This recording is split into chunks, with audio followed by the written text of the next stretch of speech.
Assalamu alaikum wa rahmatullahi wa barakatuh.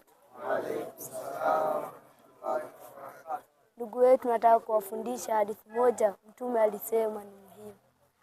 An Abi Hurairah radhiyallahu anhu, kutoka kwa Abu Hurairah radhiyallahu zimfikie, anna Rasulullah sallallahu alayhi wasallam, kwamba mtume wa Allah rehma na amani zimfikie, qala, amesema, man ata'ani, yeyote anayenitii mimi, faqad ata'a Allah, basi amemtii Mwenyezi Mungu, wa man asani, na yeyote anayeniasi mimi, faqad asa Allah, basi amemwasi Mwenyezi Mungu, wa man ata'a amiri, na yeyote anayemtii kiongozi wangu, faqad ata'ani, basi amenitii mimi, wa man asa amiri, na yeyote anayemwasi kiongozi wangu, faqad asani, basi ameniasi mimi. Muttafaqun alayhi.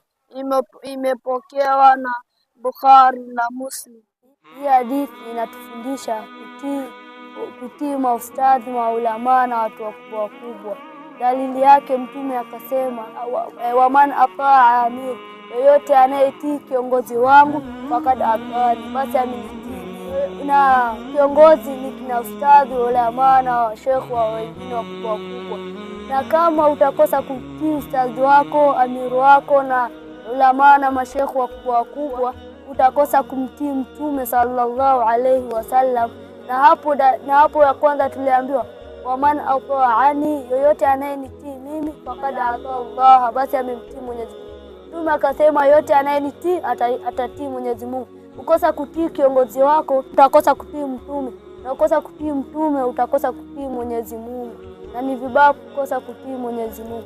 Titia amiri wetu. Hiyo tu mingi sina kusema.